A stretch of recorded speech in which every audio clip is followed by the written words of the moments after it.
Well, I guess today Crow is what's on the menu. I watched Code 8 Part 2. Came out in 2024. And I don't know. It doesn't have the draw. When you're making a movie that's like a crime thriller slash drama and it involves people with superpowers, you can't forget that. And you don't have to make it the whole thing, but to an extent, it needs to be part of it. And this movie feels like it forgets that. They might as well just all have magic guns from The Flash or something because who cares? There's just no use of the powers. The powers aren't used in an interesting way at any point here. In fact, Pav's power is such a weird MacGuffin, dimly like defined thing. I don't care that she had it. Personally, I wanted to like this movie. I went into it wanting something really good, and it just doesn't deliver on any of the fronts that it should. The writers and directors are basically the same, and unfortunately, I don't know if it's because Robbie and Stephen Amell are such a draw to it, but they made Robbie Amell the main character and gave him some characterization and some flavor, and then they don't do anything with it. He's clearly struggling with a drug problem, and other than he cleans it up when Pav comes over, which I don't know why he would ever run directly to his apartment, he basically is over it. Later on in the movie, when everything's over, he's doing okay, but he's still living basically the same life, and now he doesn't have it. And there's no struggle with his addiction. It's not mentioned. It's not commented on. It just is present and there, which is weird because he has connections to Stephen Amell's character, who has become this weird, hardened gangster. But we sprinkle in this flavor of he's doing it for the people or this community or the tower, and it just is not. I don't know. It's too much of say, don't tell, instead of show, and I think it's just not doing itself any justice or any favors. Weirdly, boy, is that CG great. God, do the drones and dogs look good. Even in, like, just bits and pieces, they look really good. I don't know if they're masks or all CG. It all looks really good. Visually, it's very good. Unfortunately, it's not spent on any of, like, the superpower stuff, where Project Power had that in spades. They weren't using the powers in incredible ways or anything like that, but they were using them, and you did get a good visual effect of what was going on here. I think the only thing where they used a power in an interesting way is when the sprinklers go off and Robbie Amell zaps everybody in the room. But even that scene kind of sucks because it cuts completely away from the two people who were in the room, and you don't see if Pav just like lifted her feet up off the floor or something. So it's just not doing anything.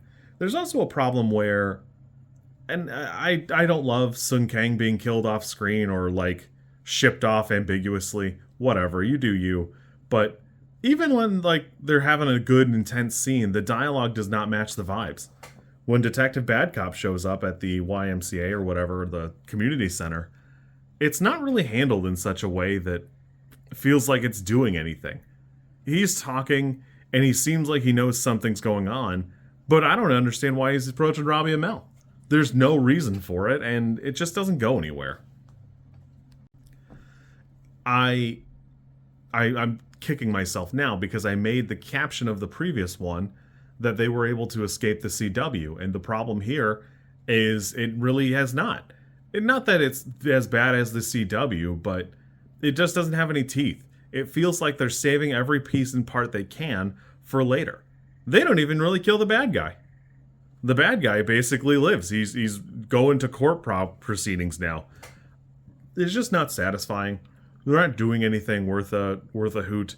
Really, the guy controlling the drone dogs, which I don't know why he ran off to be involved in the raid.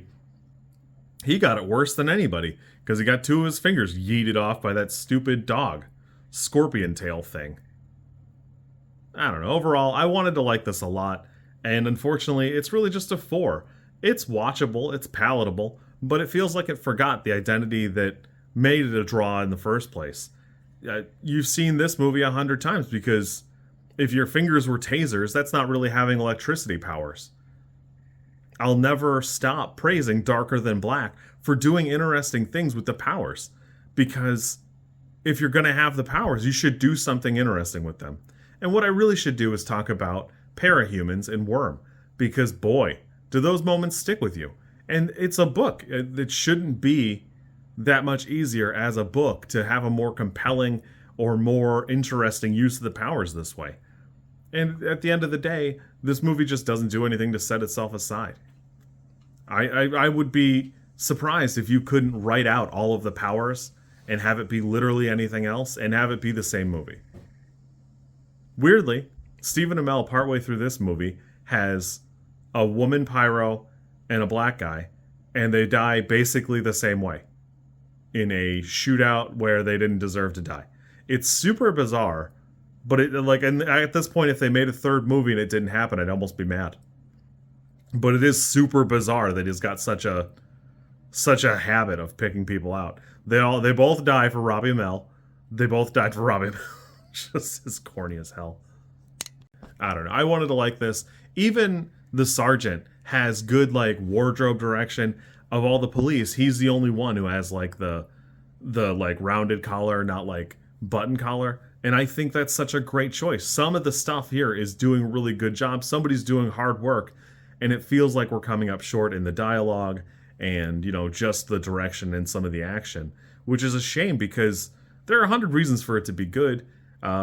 Even rating the towers, and something that I don't remember being a thing in the first one, they go pretty quickly up to a room where all the characters are doing this to look at the police as they advance.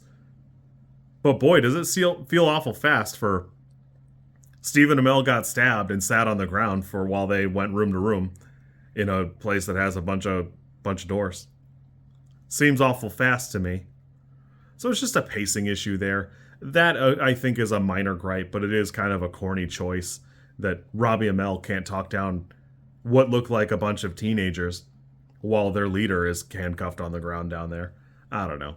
It just wasn't for me. I wanted to like this. This is a 4 for me. It's better than Morbius because it holds together better, but even Morbius was doing interesting things with the powers and stuff. Oh well. There's a comic coming out. I don't hope that could be good. It could be cool. I don't know anything about it other than the official Twitter tweeted about it, and I just happened to notice it. So, you kids be good. I'll catch you later.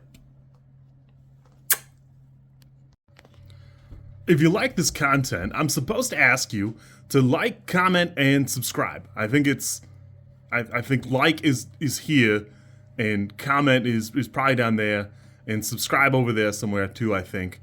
I don't know how many times this snippet is gonna make it into a video. Everybody says you should do it this way, and I always thought it was just an annoying thing other YouTubers did.